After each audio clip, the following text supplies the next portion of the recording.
여러분 반갑습니다. 우리 한번 다 같이 인사하는 시간을 갖도록 하겠습니다. 앞뒤 좌우를 보며 서로 사랑합니다, 축복합니다라고 인사하겠습니다.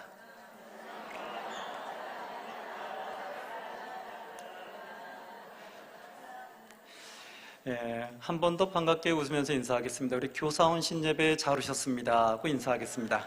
네.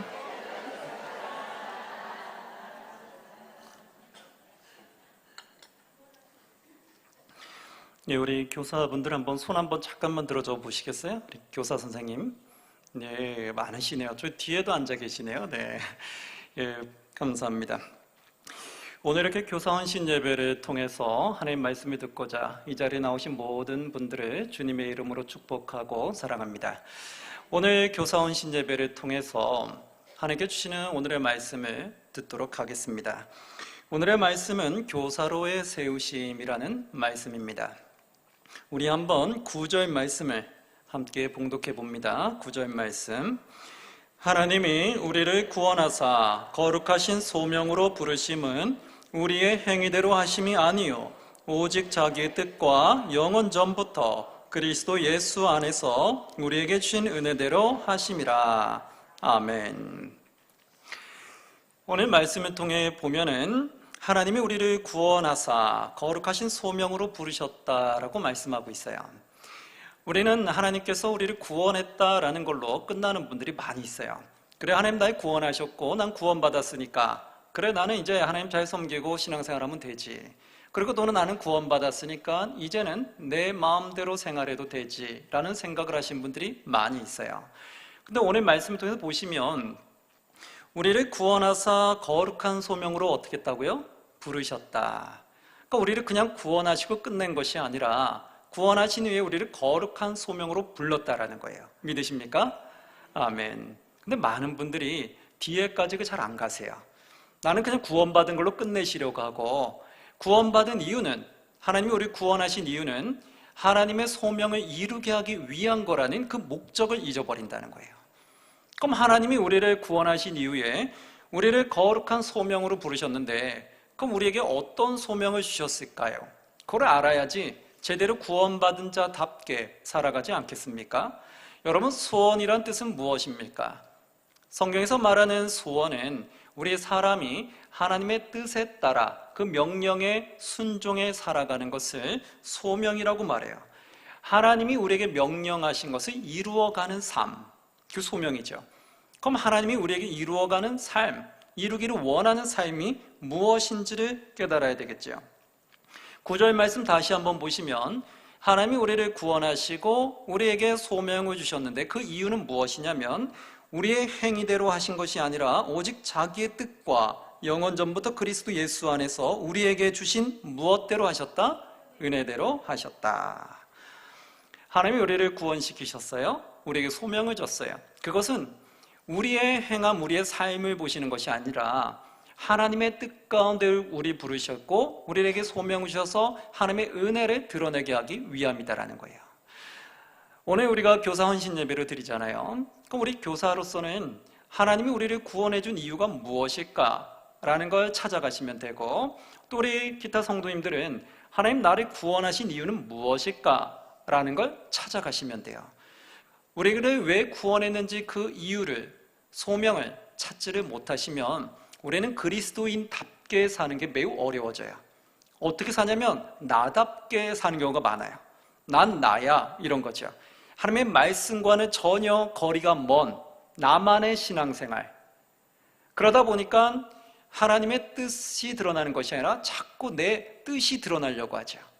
내 뜻, 내 생각, 내 영광이 드러나려고 하면 결국 교회는 불협화음이 나게 돼 있어요.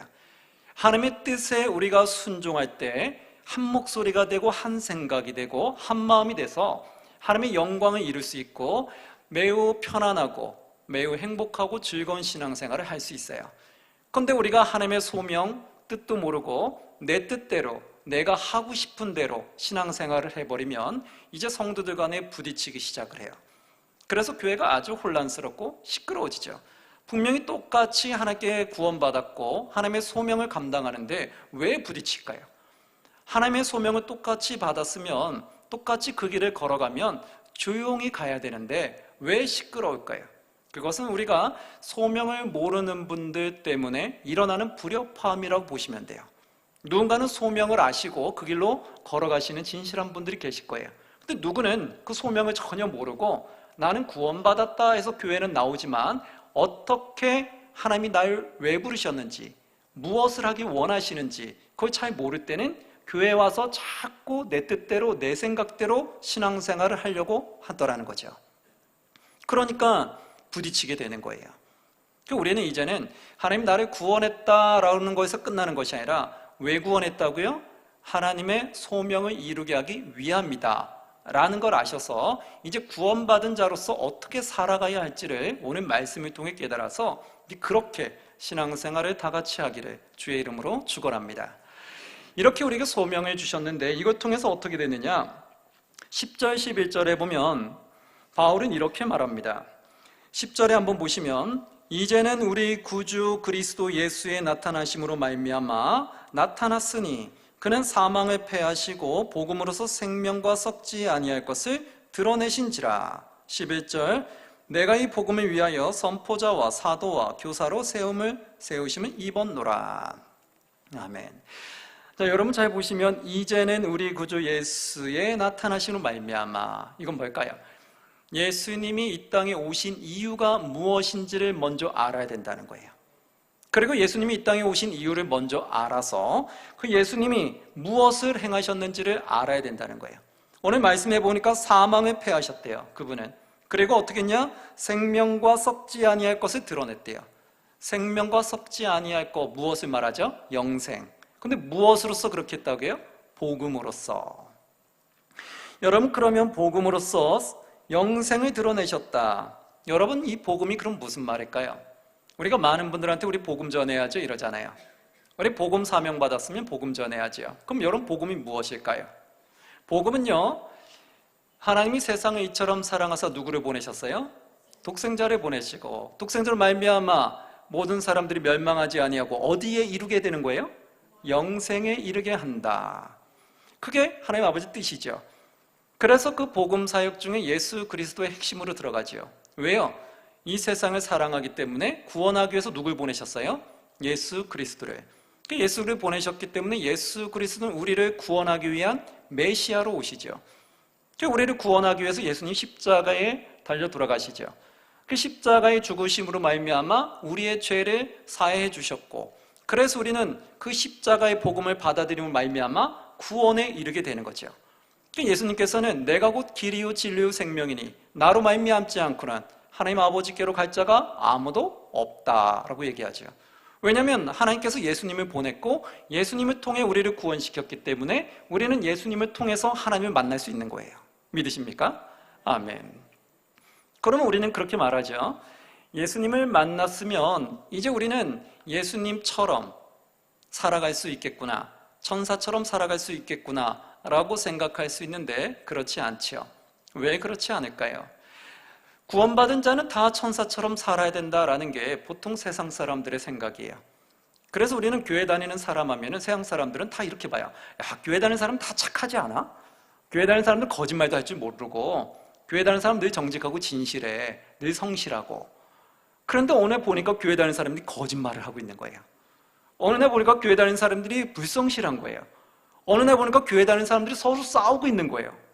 오라, 이상하다. 내가 아는 크리스찬들은 선하고 진실하고 정직하고 착하다고 들었는데 왜 그들은 싸우고 정직하지 아니하고 왜 불의함으로 살아갈까? 그게 이제 퀘스천으로 붙게 되는 거예요. 여러분, 우리는 사람들한테 그렇게 해서 많이 얘기하죠. 아니야, 우리의 행함으로 구원받는 게 아니라서 믿음으로 구원받는 거기 때문에 우리가 그렇게 잘못된 모습을 보일지라도 우린 괜찮아, 우린 다 구원받을 수 있어, 이렇게 둘러대지요. 그럼 세상 사람들은 그러죠. 야, 그러면 당신들 교회 다니는 사람보다 더 착하게 사는 세상 사람들은 왜 지옥에 가는데? 이렇게 묻죠. 당신은 그렇게 악하게 살아도 교회만 가면 천국 간다고 하면은 당신보다 착하게 사는 사람들이 지옥 간다는 게 말이 돼? 안 되잖아. 이렇게 나오죠. 여러분, 여기서부터 우리는 이제 정립이 필요한 거예요. 우리가 무엇을 그들에게 말해줘야 되냐면, 참된 복음은 무엇이냐면 예수 그리스도의 보혈의 피로 우리 살리잖아요. 그럼 예수 보혈의 피로 살린다고 하면 내가 완전하게 천사로 바뀌는 걸까요? 그게 아닌 거예요. 하나님은 선하시고 악이 전혀 없다고 얘기하셨죠. 그래서 하나님을 받아들인 사람은 선한 길로 가게 되어 있다라고 말하게 돼요. 그러면 우리가 예수님을 받아들인 우리는 구원받는 건 무엇 때문이냐면, 내가 완전히 행함이 완전한 선함으로 바뀌었기 때문에 구원받는 것이 아니라 나는 여전한 죄성을 가지고 있는데 예수 그리스도의 보혈의 피가 나를 의로운 옷으로 덮어준다는 거예요. 그 의로운 옷으로 덮어졌기 때문에 내 속은 역시나 죄인인데, 타락한 죄인인데 의인의 옷을 입혀졌기 때문에 하나님이 그걸 보고 의인이라 칭해 주신다는 거예요. 믿으십니까? 그게 바로 우리가 구원받을 수 있는 핵심인 거예요. 내가 완전히 천사라서가 아니라 나는 똑같은 죄인이다. 세상 사람이나 교회 다니는 사람이나 다 똑같은 죄인인데 예수님의 보혈의 피가 우리를 의로운 옷으로 입혀졌기 때문에 하나님이 그 모습을 보고 의인으로 칭해졌다. 이 신칭이라는 거예요. 그래서 우리가 구원받은 거예요. 그러면 이제 구원받았으면 우리가 세상에 살던 것처럼 악하게 살아도 괜찮느냐? 그것을 이제 붙여야 되겠죠. 여기서 우리가 정립이 돼야 돼요. 우리가 이제 하나님만 믿고 예수의 그리스도의 보혈의 피로 옷을 입었으니까 나는 죄악된 삶을 계속 살아도 우린 천국 갈 거야, 이렇게 생각할 수 있죠. 그러나 구약 시대에 보면 예수님에게 선택받은 이스라엘 백성들이 하나님의 말씀에 순종하지 아니하고 악으로 가니까 결국 어떻게 됐을까요? 멸망해 버렸죠. 왜 멸망했을까요? 하나님 말씀에 불순종했기 때문에 멸망을 당한 거거든요. 아무리 선택됐다 할지라도 하나님 말씀에 순종하지 아니하면 멸망하게 되어 있어요. 즉 우리가 교회 다닌다고 해도 우리가 하나님 말씀에 순종하지 않으면 우리도 멸망으로 끝날 수 있다는 거예요.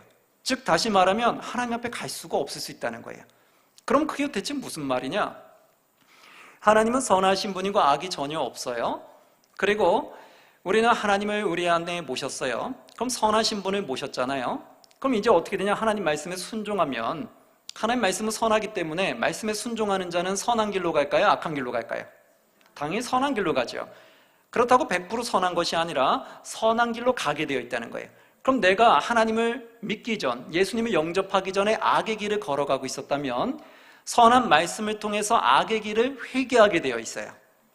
회개하면서 계속해서 선으로 이동하게 되어 있다고요. 그것이 자신들의 각각의 성숙도에 따라 누구는 그 성숙함이 많은 분이 있고 누구는 약한 분이 있어요. 그러나 약할지라도 나 자신은 하나님 말씀에 따라 선한 길로 가겠다는 마음이 늘 있어요. 그래서 내가 하나님을 알기 전에는 잘못된 길을 갔을 때 회개를 한 적이 별로 없는데 하나님을 믿고 난 이유는, 예수님을 영접한 이후에는 내가 잘못할 때마다 자꾸 회개가 일어난다는 거예요. 믿으십니까? 그게 믿는 자들의 증상이에요. 그러니까 우리는 믿는 사람과 안 믿는 사람들의 차이는 뭐냐? 안 믿는 사람은 악을 행했을 때 회개할 대상이 없어요. 믿는 사람들은 내가 잘못된 길을 갔을 때 회개할 대상이 있어요. 그게 바로 하나님 아버지라는 거예요.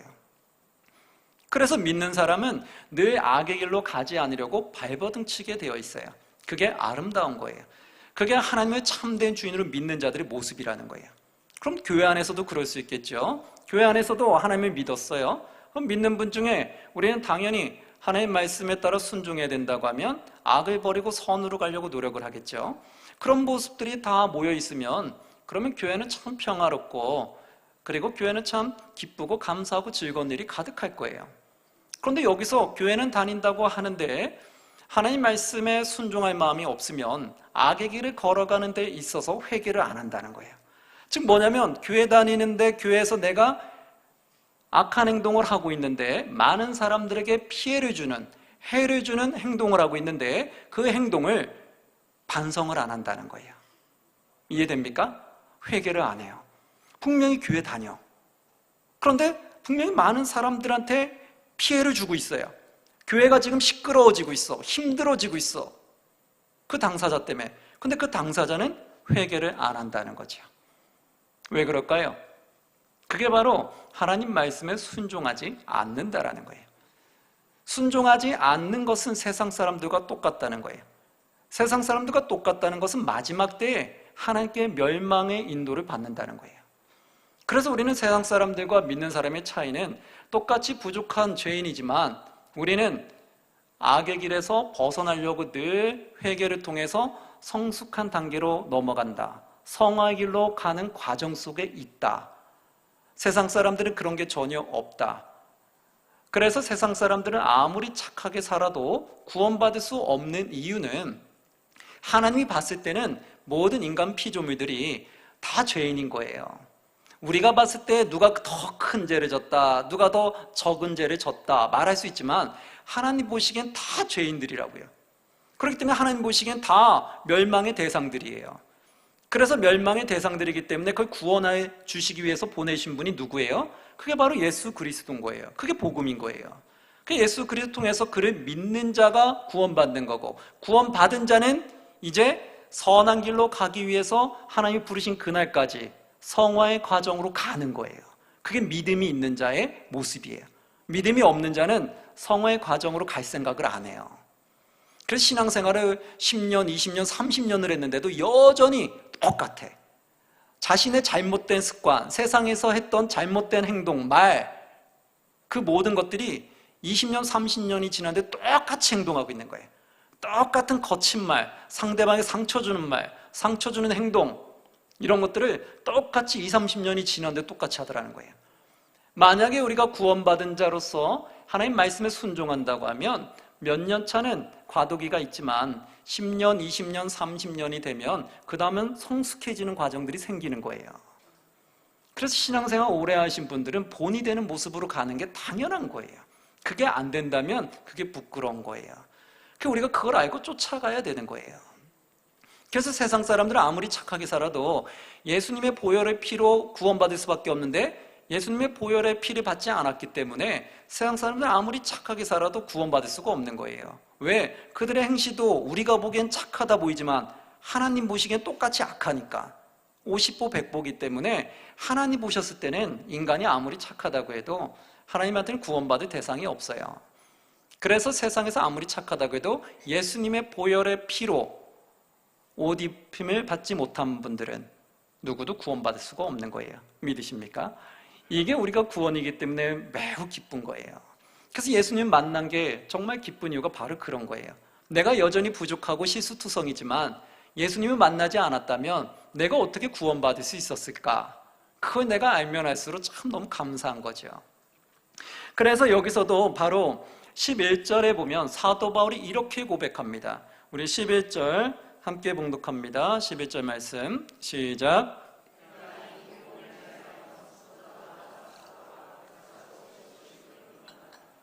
아멘. 자, 그래서 사도 바울이 이걸 깨닫고 어떻게 됐냐? 내가 이 복음을 위하여, 바로 지금 말씀했던 이 복음을 위해서 결국 무엇이 되었느냐? 선포자와 사도와 교사로 세움을 입었다는 거예요. 무엇 때문에? 복음 때문에. 이 복음을 내가 들었는데 이 복음을 들은 것을 내가 전하지 않을 수가 없는 거예요. 왜 그럴까요?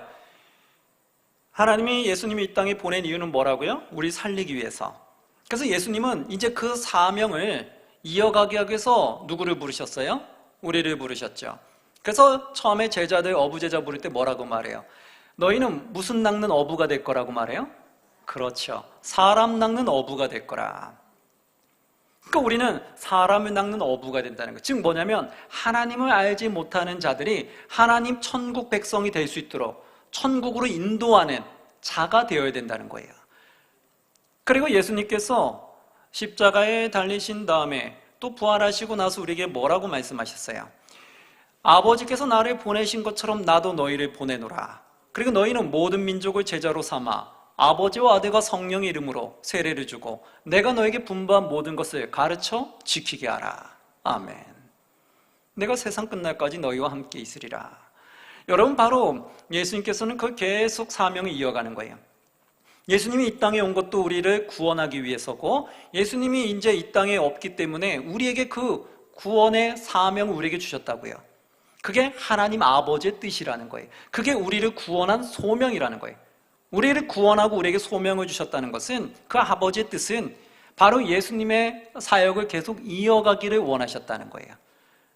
그래서 우리가 예수님이 우리를 살리신 것처럼 우리도 다른 죽어가는 영혼을 살려야 되는 거예요.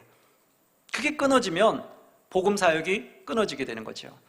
예수님이 우리를 위해 십자가에 달려 돌아가셨는데 거기서 우리가 복음을 전하지 않고 끝내버렸으면 지금까지 복음이 전해져 왔을까요? 아니죠. 지금 우리가 교사로서 헌신할 수 있었을까요? 아니죠. 우리는 아마 다 하나님을 안 믿는 자들이었을 거예요. 초대교회 때 그 말씀을 듣고 생명을 걸고 목숨 걸고 복음을 전한 자들이 있었기 때문에 온 세계 복음이 전파됐고 우리나라에도 순교의 정신을 가지고 순교하는 마음으로 복음을 들고 왔기 때문에 그 순교자들을 통해서 우리에게 복음이 전해졌잖아요. 그럼 우리는 이제 어떻게 해야 돼요? 우리도 순교자의 마음을 갖고 복음을 전해야 돼요? 우리는 안 해야 돼요? 전해야 되죠. 믿으십니까? 아멘. 여러분, 이게 소명이라고요. 믿으십니까? 우리가 이 소명을 잊어버리고 사는 분들이 참 많아요. 그냥 구원받았으면 나는 끝. 그 다음에 나를 왜 불렀는지 몰라요. 사람을 낚는 어부가 되기 위해서 부르셨는지 그것도 전혀 잊어버리고, 아버지가 나를 보낸 것처럼 나도 너희를 보낸다고 했는데 그 사명도 잊어버리고, 너희는 모든 민족을 제자로 삼아 아버지와 아들 성령 이름 세례를 주라고 했는데 그것도 잊어버리고, 그럼 대체 내가 구원받은 이유는 무엇이라는 거예요? 바로 그의 정체성을 잊어버린다는 거죠. 여러분, 그걸 다시 살리시기를 주의 이름으로 축원합니다. 그게 살아나야지 다시 하나님 나라가 확장되는 거예요. 그리고 그것이 아버지가 가장 기뻐하는 거예요. 왜요? 하나님이 창조한 모든 백성이 다 주님께 찬양하기 원하거든요. 근데 우리가 복음을 안 전해주면 세상의 많은 사람들이 어떻게 주님을 찬양하겠어요? 나 혼자만 찬양하고 끝내겠습니다, 이렇게 말하면 하나님 앞에 갔을 때 얼마나 부끄럽겠어요. 얘야, 내가 너를 살리려고 예수를 보냈고 예수를 통해서 또 수많은 순교자들을 통해서 너를 살렸는데 너는 너만 믿었으면 끝이라고 멈춰버렸느냐? 내가 너를 구원한 이유를 모르느냐? 라고 하면 여러분 뭐라고 하실 거예요? 죄송합니다, 몰랐습니다. 거기서 그러실 거예요? 저는 교회를 오래 다녔지만 저를 왜 구원시켰는지 그 이유조차 모르고 살았습니다. 저는 그냥 제 잘난 맛에 살았습니다. 여러분 그렇게 말씀하시겠어요? 아니죠. 이제 여러분 하나님 말씀을 제대로 알고 구원받았으면 구원받은 자답게 소명을 감당해 가셔야 돼요.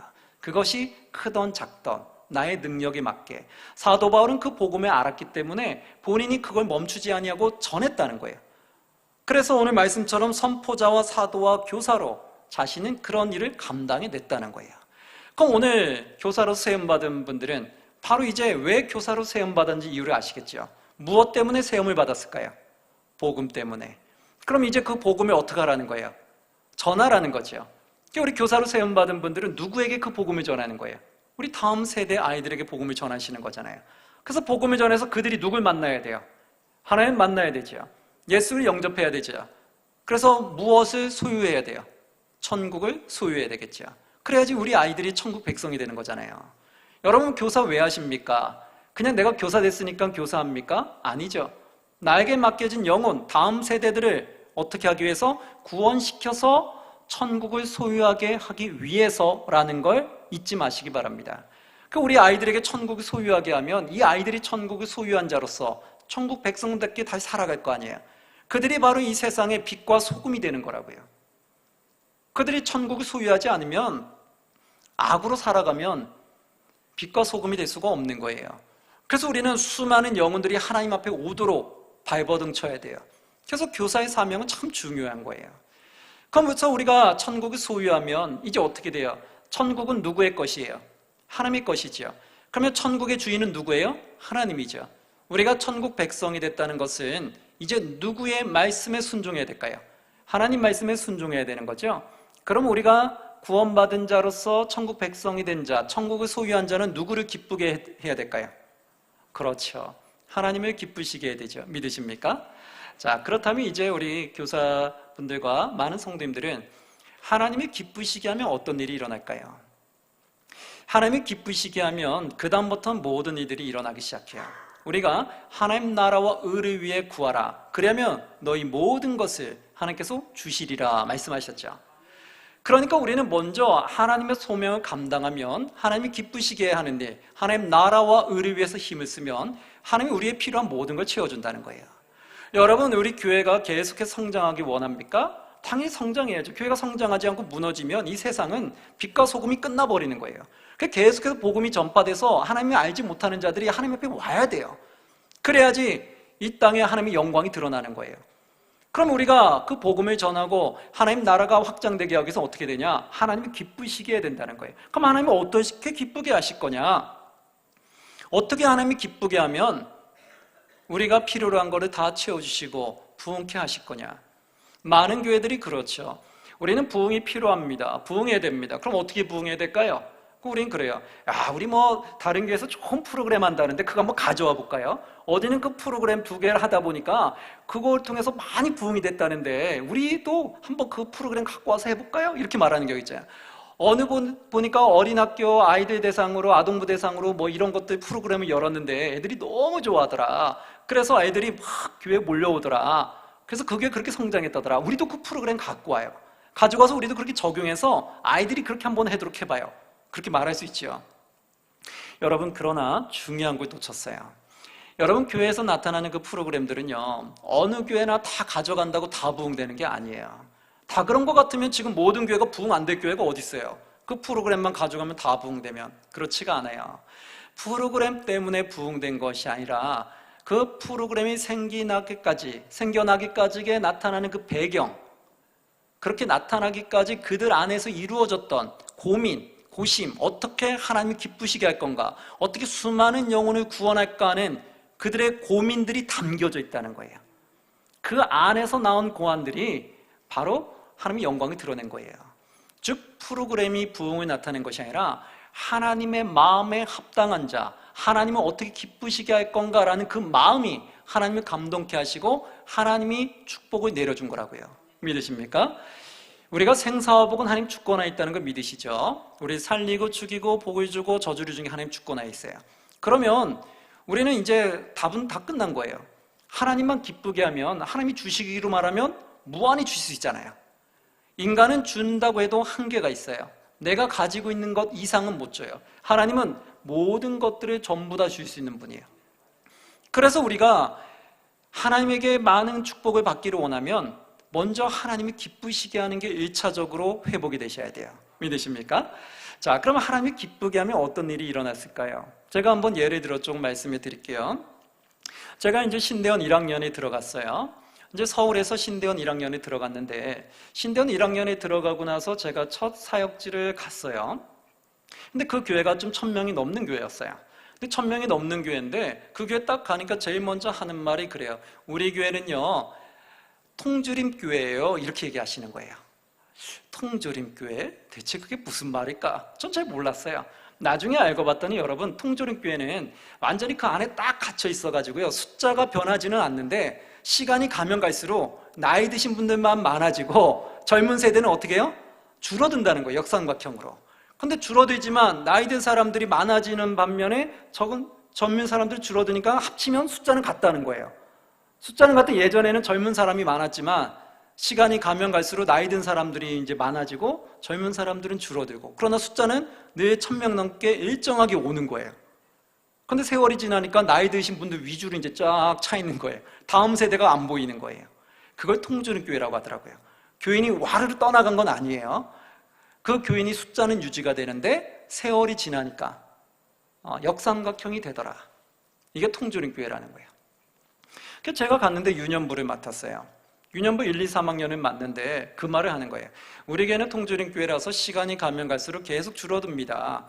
유년부 아이들도 숫자가 많았는데 계속 줄어서 지금 40명까지 떨어졌다는 거예요. 근데 이 40명만 잘 유지해줘도 감사하겠다는 거예요. 40명에서 더 떨어지지만 않게 열심히 내서 더 이상 안 떨어지게만 유지만 시켜도 감사하겠다는 거예요. 그래서 제가 그 생각을 했어요. 아, 이게 현실이구나. 그렇게 될 수 있구나. 그런데 만약에 앞에 있는 모든 사역자들이 열심히 했는데도 이게 계속 줄어든다라면, 이 상황에서 만약에 역으로 이 상황에 만약에 부흥이 일어난다면 그건 누가 하셨다는 걸까요? 하나님이 하신 거겠구나 라고 말할 수밖에 없는 거죠. 인간이 할 수 있는 범위 내에서는, 인간이 노력을 해서 부흥이 되면 그거는 내가 노력해서 됐다라고 말할 수 있는 거예요. 누가 해도 열심히만 하면 다 부흥됐다, 그러면 그것은 내 노력으로 했다고 말할 수 있어요. 그러나 누가 해도 계속 숫자가 줄어들었다, 그 답이 없다라고 했을 때는 그 다음 부흥이 일어나면 누가 하신 거예요? 온전히 하나님이 하셨다고밖에 말할 수 없는 거예요. 우리가 어려운 일이 닥쳤을 때 처음에 하나님을 처음부터 붙잡으면 제일 좋겠는데 내가 약간 영적 교만하면 하나님 잘 안 붙잡아요. 처음에 내가 어려운 일 오면 다 내 힘으로 해보려고 하죠. 다 내 노력을 방법을 다 하다가 모든 방법을 다 써도 이게 안 풀리면 그때 누구한테 엎드려요? 하나님께 엎드리잖아요. 그렇게 해서 그게 역사가 일어나면 하나님이 하셨다고 고백할 수밖에 없잖아요. 내가 하던 모든 수단 방법을 다 써봤는데 안 되던 것이 되면 하나님이 하셨다고밖에 말할 수 없잖아요. 제가 그 생각이 난 거예요. 그래, 이 교회가 계속해서 줄어드는 교회라고 했을 때 그렇다면 여기서 부흥이 일어나면 이건 진짜 하나님 살아계신 거겠다. 하나님이 하신 거겠다. 그럼 하나님이 하셨다는 거 한번 보여주고 싶다라는 생각이 든 거예요. 그래서 제가 이제부터 기도를 했어요. 하나님, 이렇게 계속 수년간 줄어들고 있다고 하는데 하나님 정말 하나님 살아계심이 좀 나타나게 해달라고, 부흥 역사가 좀 일어나게 해달라고. 그때는 생각했던 게 뭐냐면 오늘 말씀처럼 하나님을 기쁘시게 하는 게 먼저라는 거예요. 그래서 제가 그걸 생각해 봤어요. 그래, 이런저런 프로그램 가지고 오지 말고 먼저 하나님을 먼저 기쁘시게 하는 본질을 회복하는 것부터 해보자. 그리고 나서 하나님이 어떻게 역사하는지 보자 라는 것이 생각이 났어요. 그래서 내가 그 다음부터는 이제 부임하고 나서 선생님들과 기도를 하면서 같이 얘기를 했어요. 우리 먼저 하나님을 먼저 기쁘게 해보자. 우리가 하나님이 기쁘시지 않게 하는 게 무엇인지 한번 찾아보자.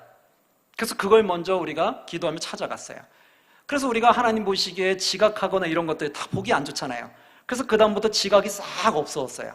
지각하지 않고 일찍 오기 시작했고, 또 우리 교사분들 하시다 보면 생활이 바쁘다 보면 아이들 공과 공부를 미리 좀 준비해야 되는데 못할 때가 있어요. 그럼 어떻게 하냐? 교회 오면서 보는 거예요.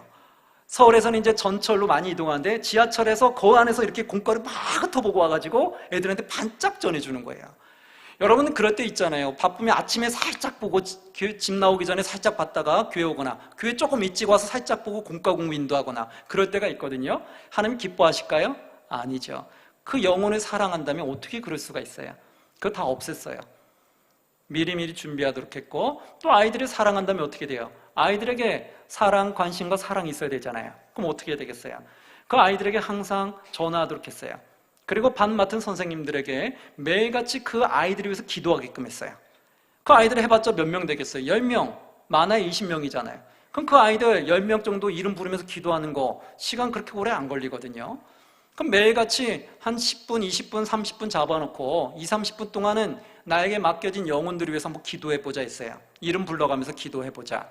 그리고 저도 40명을 한 명씩 한 명씩 매일 새벽마다 1시간씩 기도를 했어요. 새벽 예배 끝나고 나면 1시간 남아서 아이들 명단을 펴놓고 이름을 불러가면서 계속 기도를 했어요. 그러다 보면 한 1시간 정도 걸려요. 그렇게 40명을 놓고 저도 계속 기도를 했어요.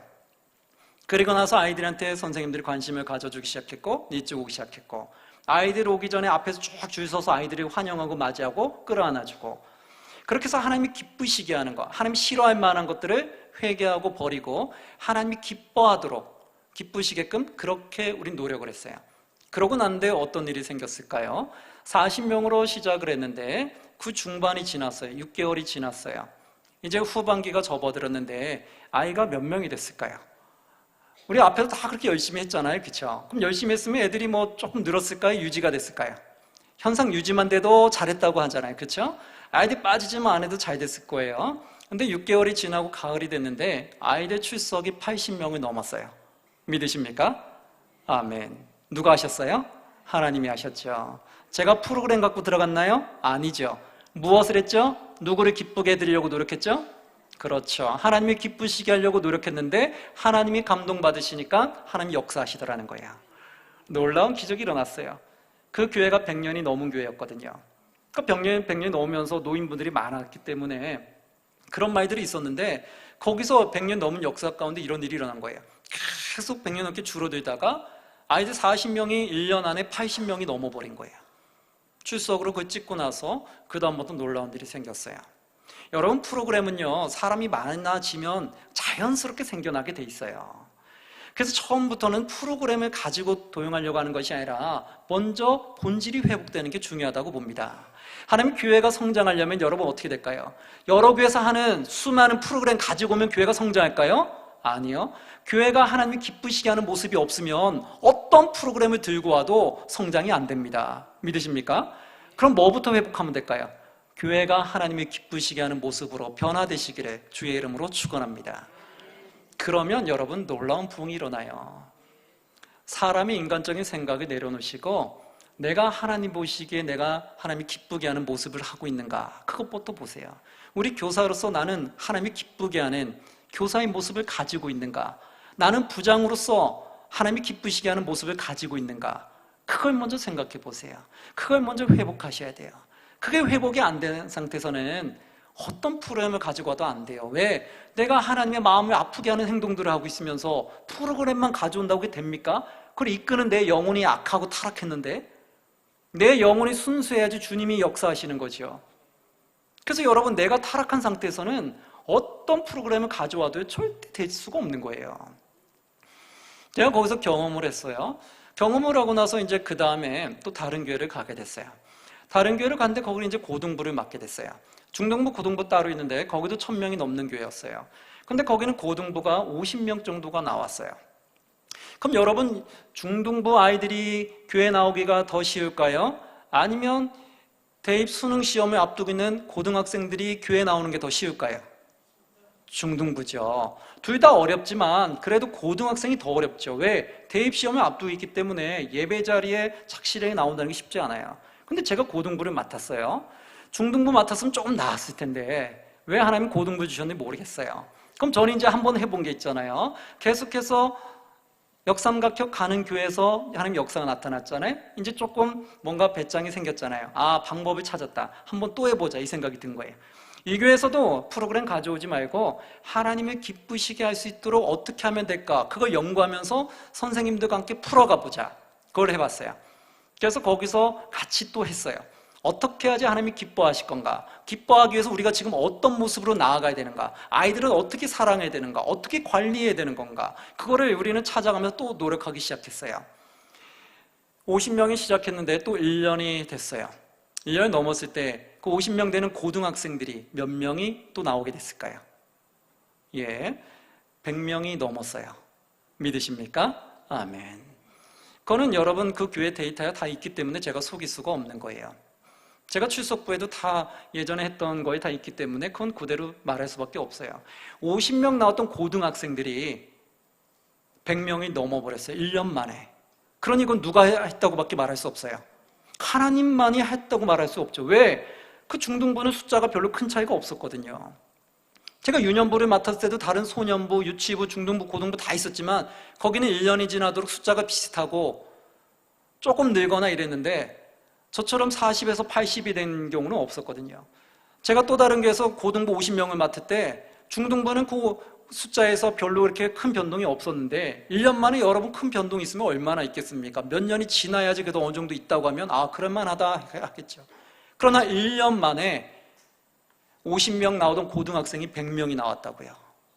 그럼 여러분 놀랍죠? 그럼 누가 했다고 밖에 말할 수 없는 거예요. 하나님이 하신 거죠. 제가 여러분 신입니까? 아니잖아요. 저는 생사화복이 하나님 주권에 있다는 걸 믿는 것밖에 없어요. 그래서 하나님이 기쁘시게 하면 하나님 축복해 줄 거다, 그것만 믿고 그렇게 하나님이 기쁘게 하기 위해서 애를 썼던 거예요. 그랬더니 아이가 1000명이 넘어버렸어요. 놀라운 일이 일어났죠. 그래서 가는 교회마다 사랑을 받았어요. 또 한 군데를 더 얘기해 드리면, 또 그러고 나서 이제 뭔가 확신이 생겼죠. 아, 하나님은 이렇게 섬기면 되는 거구나. 하나님 역사는 이렇게 경험하는구나. 부흥의 비결은 이런 거였구나. 다른 행사 찾아다니려고 막 머리 아파가면서 막 다른 교회 막 쫓아다니고 이러는 게 아니구나. 일단 먼저 본질이 회복되는 게 먼저구나. 그걸 깨달은 이후에 또 다른 어느 교회에서 젊은 부부 사역자를 뽑는다고 또 이렇게 청빙 제안이 온 거예요. 근데 그 교회도 1000명이 넘는 교회였어요. 1000명이 넘는 교회인데 부목사가 4명, 5명이나 되는데 거기에는 젊은 부부가 계속 줄어드는 거예요. 왜 줄어드냐 했더니 젊은 부부들이 결혼을 하면 이 서울은 워낙 땅값이 비싸고 집값이 비싸니까 다 수도권으로 다 빠져버리는 거예요. 그러니까 부모는 서울권에서 살고 있는데 자녀는 결혼을 하면 경기도권으로 다 빠지는 거예요. 서울에서 결혼하면 집 사겠다고 인천으로 가거나 또 남양주로 가거나 수원으로 가거나 용인으로 가거나 부천으로 가거나 이런 식으로 그 주변으로 쫙 빠지더라는 거예요. 그럼 여러분 아시겠지만 그 서울이 얼마나 복잡합니까? 그런데 그 인천에서 오려고 해보세요. 그게 한 번, 두 번이지 그게 몇 년간 어떻게 옵니까? 그리고 애들이 태어나 보세요. 어린 갓난아이 데리고 어떻게 그 먼 거리에서 옵니까? 그러니까 서서히 어떻게 돼요? 안 오기 시작하죠. 결혼하고 나서 서서히 젊은 부부가 빠져나가기 시작해요. 부목사 4명이 그렇게 매달렸는데 젊은 부부가 계속 빠지면서 7명까지 줄어들었어요. 부모 세대만 남아있고 젊은 신혼 세대들은 다 경기도권 빠지는 거예요. 그리고 직장만 서울에 있는 거죠. 그러니까 거기가 이제 비상이 생긴 거예요. 야, 이거 안 되겠다. 이러다가 우리 교회 나중에 무너지겠다. 중심이 없어지는데 중간 세대가 없어지면 이러면 큰일 나겠다. 우리 젊은 부부를 좀 살려봐야 되겠다. 그래서 젊은 부부 담당하는 사역자 1호로 뽑아본 거예요. 부목사들 다 있지만 젊은 부부만 관리할 수 있는 사역자를 한번 우리 찾아보자. 청빙해보자라고 나왔던 거죠. 그때 제가 어떻게 하나님의 역사하심으로 연결이 됐어요. 그래서 제가 그 젊은 부부 사역 1호로 들어갔어요. 그러니까 젊은 부부 모임이 없던 곳에 제가 처음으로 들어간 거예요. 그러니까 그 목사님이 처음에 저를 보면서 하시는 말씀이 얼마나 안쓰러우셔 보였는지, 아이고 누구 전사님, 우리 교회가 지금 이런 상황인데 개척했다는 마음으로 좀 해주세요. 이 말하는 거예요. 여러분, 개척했다는 말하면 벌써 다 답이 나왔죠. 여러분, 요즘 개척이 쉬워요, 어려워요? 어렵죠. 개척 한번 해보세요. 그 몇 명, 10명 안쪽 되는 사람 데리고 개척해서 사례비가 나옵니까? 유지비가 나옵니까? 뭐 연료비가 나옵니까? 어렵죠. 개척하는 마음으로 해달라는 그 마음이 바로 그거였던 거예요. 수년간 지나는데 부목사는 5명이나 돼도 계속 줄어들고 계속 빠져나가는데 해결점이 없는 거예요. 그들이 돈이 없다고 경기도로 빠지는데 어떻게 해결해 줄 거예요? 서울에 집을 사주지 않는 이상 어떻게 그를 끌어들일 거예요? 그러니까 답이 없는 거예요. 집을 사줄 수도 없고 경기도 빠진다는 거 어떻게 해요? 그래서 제가 또 갔어요. 근데 언제 젊은 분 담당인데 먼저 개척하는 마음으로 시작해야 되잖아요. 그럼 이제 어떻게 되겠어요? 제가 몇 번 이제 경험이 있잖아요. 그럼 이제 또 누굴 붙잡아야 돼요? 하나님 붙잡아야 되겠죠. 저도 뭐 제가 신이 아닌 이상, 제가 뭐 서울에 아파트를 사주지 않는 이상 그들을 어떻게 끌고 오겠어요? 그래서 제가 또 하나님께 기도하고 7명이랑 첫 모임을 가졌어요. 그래 7명이랑 기도를 했어요. 우리가 하나님을 기쁘시게 먼저 해보자. 그래서 하나님이 역사하는 걸 경험해보자. 이거 우리가 아무리 내 힘으로 뛴다고 해도 안 된다. 내가 아무리 뭐 수많은 돈을 투자한데 그들을 어떻게 내가 데려오겠느냐. 명단을 받았는데 한 45명의 명단을 받았어요. 그 젊은 부부의 명단의 제안은 그랬어요. 자녀가 있는데 첫 아이가 초등학교 들어가기 전까지, 그들이 신혼부부부터 첫 아이가 초등학교 들어가기 전 미취학 아동까지 젊은 부부에 들어갔어요. 아이들이 3명이라고 해도 첫째가 초등학교 들어가면 이제 젊은 부부에선 빠지는 거예요. 그러니까 얼마나 제일 어려운 환경이에요. 조금 큰 애들이 있으면 큰 애한테 어린애를 좀 맡기면서 무언가 행사도 하고 예배도 드리고 일을 할 수 있는데, 첫째도 초등학교 들어가기 전 애들만 데리고 움직여야 되는 거예요. 그러면서 그걸 부흥을 시키라는 거예요. 여러분 어떻게 하겠어요? 이게 무슨 어떤 답이 나오겠어요? 그러나 이제 하나님께 경험한 게 있으니까 여기서 또 경험해야 됐다는 생각이 들었어요. 그래서 그들과 다시 기도했어요. 우리 다시 하나님이 기쁘시게 해서 한번 해봅시다. 하나님이 살아계시면 한번 경험해 봅시다. 인간의 힘으로 하려고 하지 마시고, 인간의 꾀, 인간의 생각, 인간의 노력, 인간의 물질을 하려고 하지 마시고 하나님의 기쁘시게 하기 위해서 철저히 엎드립시다. 하나님의 기쁘시게 하기 위해서 우리가 어떻게 해야 될지 찾아갑시다. 찾아가기 시작했어요. 열심히 하기 시작했어요. 처음에 부목사님들은 처음에 뭐 거기에 대한 전혀 관심이 없었어요. 왜? 본인들이 몇 년간을 했는데도 계속 줄어들었는데 제가 온들 뭐가 되겠어요? 그때 제가 이제 전도사로 갔었기 때문에 또 목사 입장에서 봤을 때는 더 이제 조금 가능성이 없다고 보셨겠죠. 그런데 하나님은 살아계시잖아요. 7명 데리고 했는데 그 다음에 이제 또 1년이 지나야 되겠죠. 1년이 지났어요. 7명 시작했고 매년 줄어들었고 부목사 5명이 뛰어도 안 됐는데 7명에서 몇 명이 됐을까요? 첫 아이가 초등학교 가는 사람들은 다 제외됐어요. 제한 사람 중에 그 가장 힘든 시기에 몇 명이 됐을까요? 그때 나온 숫자가 50명을 넘어버렸어요. 여러분 놀랍지 않습니까? 7명이 나오는 것도 쉽지 않은데 50명이 됐다는 것은 어마어마한 거예요. 그럼 50명이 다 어디서 온 거예요? 그 멀리서 오기 시작했다는 거예요. 그럼 명단이 45명의 명단을 받았는데 45명에서 50명의 명단을 받았는데 그 명단이 다 온 건 아니에요. 왜냐하면 그 명단 중에서는 그 본인이 있는 그 지역 교회를 섬기고자 하는 분들도 있었기 때문에 다 온 건 아니에요. 한 절반 이상이 왔어요. 절반 이상도 대단하죠. 경기도권에서 왔으니까 그 용인에서도 서울로 계속 매주 올라왔어요. 그 어린 갓난아이들을 데리고 용인에서 올라오고 수원에서 오기 시작했고 인천에서 오기 시작했어요. 그러면서 그들이 20명 넘게 30명 가까이 그 떨어져 나갔던 젊은 부부들이 오기 시작한 거예요. 부모들이 얼마나 기뻐했을까요? 부모님이 자녀랑 같이 신앙생활하고 싶었는데 어쩔 수 없는 재정적인 난 때문에 경기도권으로 빠질 수밖에 없었는데 그 자녀들이 다시 돌아오기 시작했으니까 얼마나 기쁘겠어요. 그리고 그 주변에서 또 전도가 됐겠죠. 하나님 기쁘시게 하려고 하다 보니까 그 주변에 또 젊은 부부들에게 우리가 전도를 나갔죠. 그러다 보니까 교회 주변에서 또 한 20명 정도 가까이 전도가 됐어요. 7명 시작해서 한 20명 넘게 기존 교인이 오고 20명 정도가 또 교회 주변에서 젊은 부부들이 온 거예요. 그래서 50명이 채워진 거예요. 누가 하셨어요? 하나님이 하셨죠. 제가 무슨 능력이 있다고 그랬겠어요. 지금은 그 교회에 제가 한번 목사님을 만났는데 지금은 그 젊은 부부가 몇 명이 된 줄 아세요? 지금은 그 젊은 교구라고 해서 200명이 넘는다고 해요. 놀라운 거죠. 저한테 매우 고맙다고 지금도 얘기하세요. 왜냐하면 제가 첫 1호였거든요. 개척을 해서 제가 50명 키우니까 자동적으로 시스템이 갖춰져요. 조가 생겨요. 10명씩 조가 생겨서 5개 조가 생기고 조장들이 나오게 되고 회장이 나오고 임원들이 나오게 되죠. 그러니까 그 임원들이 돌아가니까 5개의 조가 움직이니까 힘을 받기 시작했던 거예요. 그러니까 그게 지금은 200명이 넘는 거예요. 200명이 넘으면 한 교회잖아요. 그렇죠? 그게 젊은 부부로만 200명이 넘는다는 거예요. 얼마나 놀랍습니까? 미취학 아이들만 데리고 교회를 세워도 200명이 넘는 교회를 세울 수 있는 교회예요. 그러니까 그 목사님이 당연히 기분이 안 좋겠습니까? 제가 그렇게 50명 세워놓고 그 다음에 또 다른 곳을 가게 됐는데 그러고 나니까 목사님이 제가 볼 때마다 그렇게 좋아하시는 거예요. 여러분 이거는 보시면 알겠지만 누가 했다고 밖에 말할 수가 없어요? 하나님이 했다 밖에 말할 수 없잖아요. 여러분 하나님의 역사를 정말 경험하고 싶습니까? 여러분 아멘이란 대답이 너무 없는 것 같아요.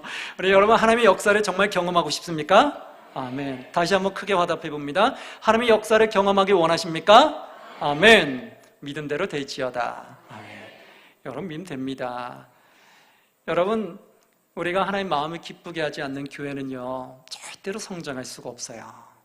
생긴 지 얼마 안 된 교회나 오랜 역사를 가진 교회나 하나님을 기쁘시게 하는 본질이 회복되지 못하고 그 본질을 잃어버리면 그 다음부터는 하락세를 달리게 되어 있어요. 왜? 하나님은 하나님이 기쁘시게 하지 않는 자를 축복해 줄 수가 없거든요. 믿으십니까? 그래서 하나님 무한한 전지전능한 주님의 축복을 받으려면 제일 먼저 하나님을 기쁘시게 하는 본질이 회복되시기를 주의 이름으로 축원합니다. 그러면 그 다음에는 말하지 않아도 돼요. 제가 겪은 그 이상으로 여러분도 다 겪으실 거예요. 우리 김해교회가 나날이 정말 부흥된 역사를 볼 거예요. 그러면 우리가 내 힘으로 했다 이제 그런 말이 사라지고 하나님이 하셨다라고 여러분이 고백할 거예요.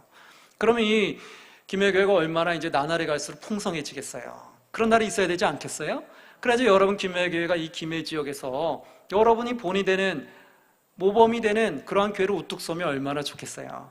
주변의 교회가 본을 받아야 되잖아요. 야, 저 교회는 어떻게 나날이 성장하냐? 100년 이상 됐는데 조금 이제 수그러질까 했는데 다시 또 부흥의 역사가 일어나네. 대체 왜 그런 거야?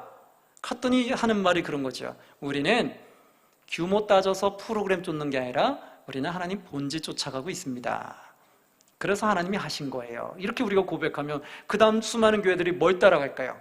본질 회복하는 쪽으로 따라가겠죠. 근데 그걸 안 가르쳐주고 우린 프로그램 때문에 부흥했어요. 자꾸 그런 말만 세미나잖아요. 그럼 주변 교회들이 엉뚱한 것만 받아들이는 거예요. 하나님을 기쁘시게 하지 않으면서 프로그램만 가져오면 교회가 성장할 거라 생각해서 자꾸 엉뚱한 것만 끌고 오더라는 거예요. 그래서 잘못된 것만 지금 가르쳐주게 되는 거라고요. 우리 사랑하는 김해교회는 본질을 가르쳐줬으면 좋겠어요. 프로그램은 사람이 많아지면 자연스럽게 생길 수 있는 거예요. 먼저는 본질이 회복되는 거예요.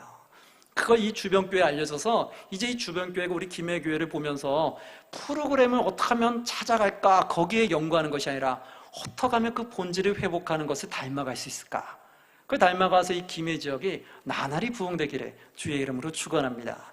마지막으로 한번 말씀 보도록 할게요. 마지막에 13절, 14절 말씀 한번 볼게요. 우리 13절, 14절 말씀 함께 봉독합니다. 시작.